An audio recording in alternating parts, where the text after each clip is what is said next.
ಪ್ರಕಟಣಾ ಗ್ರಂಥದಿಂದ ವಾಚನ. ಅಧ್ಯಾಯ 11, ವಚನಗಳು 19ರವರೆಗೆ, ಅಧ್ಯಾಯ 12 1ರಿಂದ 6ರವರೆಗೆ ಮತ್ತು 10ರವರೆಗೆ. ಸ್ವರ್ಗದಲ್ಲಿನ ದೇವಾಲಯವು ತೆರೆಯಿತು. ದೇವರ ಒಡಂಬಡಿಕೆಯ ಮಂಜೂಷವು ಅಲ್ಲಿರುವುದು ಕಾಣಿಸಿತು.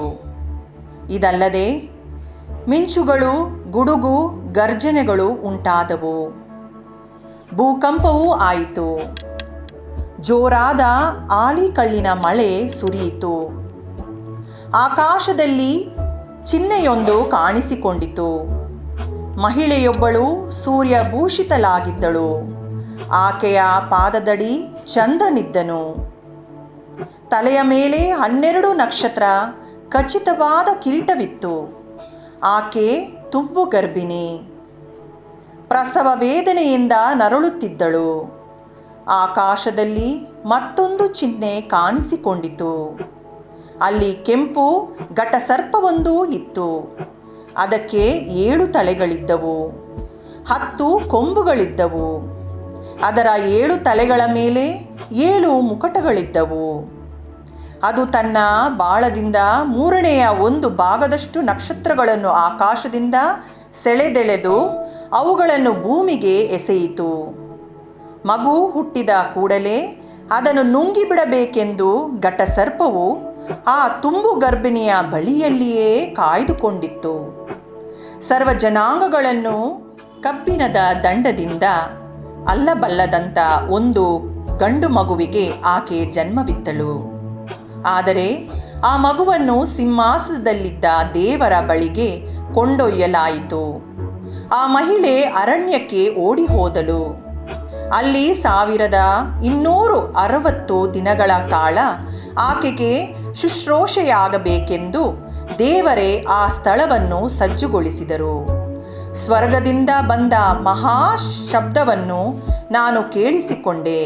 ಅದು ಇಂತೆಂದು: ಇಗೋ, ನಮ್ಮ ದೇವನಿತ್ತ ಜೀವೋದ್ಧಾರ ಸಿದ್ಧಿಸಿದೆ.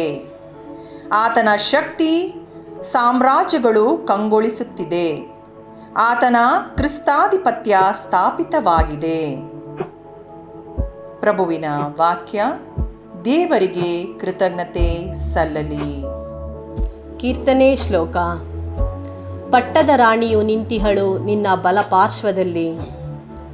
ಪಟ್ಟದ ರಾಣಿಯು ನಿಂತಿಹಳು ನಿನ್ನ ಬಲಪಾರ್ಶ್ವದಲ್ಲಿ, ಹೋಫಿರ್ ನಾಡಿನ ಚಿನ್ನಾಭರಣಗಳಿಂದ ಭೂಷಿತಳಾಗಿ.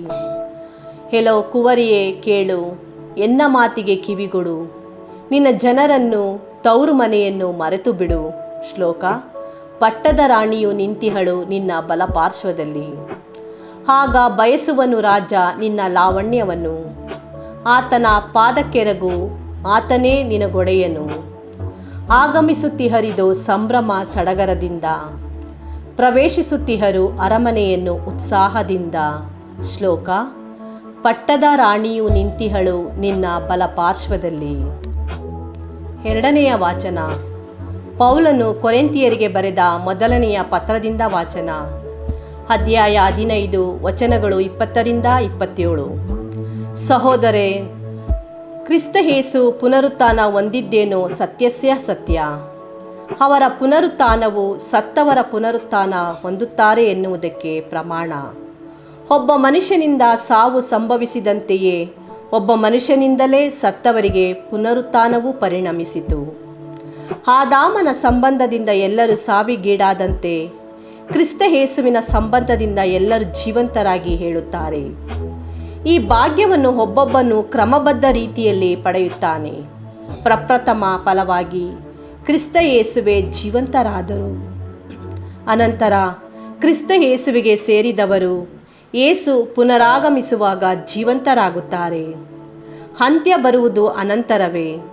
ಆಗ ಯೇಸು ಎಲ್ಲ ಅಧಿಪತ್ಯವನ್ನು, ಅಧಿಕಾರವನ್ನು, ಶಕ್ತಿಯನ್ನು ನಿರ್ಮೂಲ ಮಾಡಿ ತಂದೆಯಾದ ದೇವರಿಗೆ ಸಾಮ್ರಾಜ್ಯವನ್ನು ಒಪ್ಪಿಸಿಕೊಡುವರು. ಶತ್ರುಗಳೆಲ್ಲರನ್ನೂ ತಮ್ಮ ಪಾದಪೀಠವಾಗಿಸಿಕೊಳ್ಳುವ ತನಕ ಅವರು ರಾಜ್ಯವಾಳಬೇಕಾಗಿದೆ. ಕಟ್ಟಕಡೆಗೆ ನಿರ್ಮೂಲವಾಗುವ ಶತ್ರುವೆಂದರೆ ಮೃತ್ಯುವೇ. ದೇವರು ಎಲ್ಲವನ್ನು ಅಧೀನಪಡಿಸಿ ಆತನ ಪಾದಪೀಠವನ್ನಾಗಿಸಿದ್ದಾರೆ. ಎಂದು ಲಿಖಿತವಾಗಿದೆ. ಎಲ್ಲವನ್ನು ಅಧೀನಪಡಿಸಲಾಗಿದೆ ಎಂದು ಹೇಳುವಾಗ ಹಾಗೆ ಅಧೀನಪಡಿಸಿದ ದೇವರು ಅದರಲ್ಲಿ ಸೇರಲಿಲ್ಲ ಎಂಬುದು ಸುಸ್ಪಷ್ಟವಾಗಿದೆ. ಪ್ರಭುವಿನ ವಾಕ್ಯ. ದೇವರಿಗೆ ಕೃತಜ್ಞತೆ ಸಲ್ಲಲಿ. ಘೋಷಣೆ. Hallelujah, hallelujah. ಮರಿಯಮ್ಮನವರು ಸ್ವರ್ಗಕ್ಕೆ ಎತ್ತಲ್ಪಟ್ಟಿದ್ದಾರೆ. ಸಕಲ ಗಾನ ವೃಂದಗಳು ಹರ್ಷಿಸುತ್ತಿವೆ. ಹಲ್ಲೆಲೂಯ. ಸಂತ ಲೂಕರು ಬರೆದ ಪವಿತ್ರ ಶುಭ ಸಂದೇಶದಿಂದ ವಾಚನ. ಅಧ್ಯಾಯ 1 ವಚನಗಳು 39ರಿಂದ 56ರವರೆಗೆ. ಆ ಕಾಲದಲ್ಲಿ ಮರಿಯಳು ಪ್ರಯಾಣ ಹೊರಟು ಜುದೇಯದ ಗುಡ್ಡಗಾಡಿನಲ್ಲಿರುವ ಒಂದು ಊರಿಗೆ ತ್ವರೆಯಾಗಿ ಬಂದಳು. ಅಲ್ಲಿ ಜಕರಿಯನ ಮನೆಗೆ ಹೋಗಿ ಎಲಿಜಬೆತಳನ್ನು ವಂದಿಸಿದಳು. ಮರಿಯಳ ವಂದನೆಯನ್ನು ಎಲಿಜಬೆತಳು ಕೇಳಿದ್ದೇ ತಡ ಆಕೆ ಗರ್ಭದಲ್ಲಿದ್ದ ಶಿಶು ನಲಿದಾಡಿತು. ಎಲಿಜಬೆತಳು ಪವಿತ್ರಾತ್ಮ ಭರಿತಳಾಗಿ ಹರ್ಷೋದ್ಗಾರದಿಂದ ಹೀಗೆಂದಳು: ಸ್ತ್ರೀಯರಲ್ಲೆಲ್ಲ ಧನ್ಯಳು ನೀನು, ನಿನ್ನ ಕರುಳ ಕುಡಿಯು ಧನ್ಯ. ನನ್ನ ಪ್ರಭುವಿನ ತಾಯಿ ನೀನು, ನನ್ನ ಬಳಿಗೆ ಬಂದುದು ಅದೆಂತಹ ಭಾಗ್ಯ. ನಿನ್ನ ವಂದನೆಯ ದನಿ ನನ್ನ ಕಿವಿ ತಾಕಿದೊಡನೆ ನಲಿದಾಡಿತು ಆನಂದದಿಂದ ನನ್ನ ಕರುಳ ಕುಡಿ. ನಂಬಿ ಧನ್ಯಳಾದೆ ನೀನು, ದೇವರಿಂದ ಬಂದ ವಾರ್ತೆ ನೆರವೇರಿಯೇ ತೀರುವುದೆಂದು. ಆಗ ಮರಿಯಳು ಹೀಗೆಂದು ಹೊಗಳಿದಳು: ಎನ್ನ ಮನ ಮಾಡುತ್ತಿದೆ ಸರ್ವೇಶ್ವರನ ಸ್ತುತಿ, ಉಲ್ಲಾಸಿಸುತ್ತಿದೆ ಮುಕ್ತಿದಾತ ದೇವನಲ್ಲಿ. ತನ್ನ ದಾಸಿಯ ದೀನತೆಯನ್ನು ನೆನಪಿಗೆ ತಂದುಕೊಂಡನಾತ. ಧನ್ಯಳೆಂದು ಹೊಗಳುವರೆನ್ನನು ಇಂದಿನಿಂದ ಸರ್ವ ಜನಾಂಗ.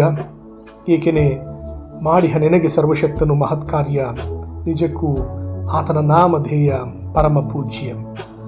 ಆತನಲ್ಲಿ ಭಯಭಕ್ತಿಯುಳ್ಳವರಿಗೆ ಆತನ ಪ್ರೀತಿ ತಲತಲಾಂತರದವರೆಗೆ.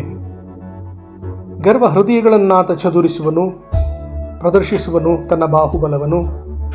ಇಳಿಸಿಹನು ಗದ್ದುಗೆಯಿಂದ ಘನಾಧಿಪತಿಗಳನ್ನು, ಏರಿಸಿರುವನು ಉನ್ನತಿಗೆ ದೀನದಲಿತರನ್ನು. ತೃಪ್ತಿಪಡಿಸಿರುವನಾತ ಹಸಿದವರನ್ನು ಮೃಷ್ಟ ಅನ್ನದೆ, ಹೊರದೂಡಿರುವನು ಸಿರಿವಂತರನ್ನು ಪರಿಗೈಲಿ. ನೆರವಾದನು ತನ್ನ ದಾಸ ಇಸ್ರೇಲನಿಗೆ, ಪೂರ್ವಜರಿಗಿತ್ತ ವಾಗ್ದಾನದ ಮೇರೆಗೆ. ಮರೆಯಲಿಲ್ಲ ಆತ ಕರುಣೆ ತೋರಲು ಅಬ್ರಹಾಮನಿಗೆ, ಅವನ ಸಂತತಿಗೆ ಯುಗ ಯುಗಾಂತರದವರೆಗೆ. ಮರಿಯಳು ಸುಮಾರು 3 ತಿಂಗಳು ಎಲಿಜಬೆತರೊಡನೆ ತಂಗಿದ್ದು ತನ್ನ ಮನೆಗೆ ಹಿಂತಿರುಗಿದಳು. ಪ್ರಭುವಿನ ಶುಭ ಸಂದೇಶ. ಕ್ರಿಸ್ತರೇ ನಿಮಗೆ ಸ್ತುತಿ ಸಲ್ಲಲಿ.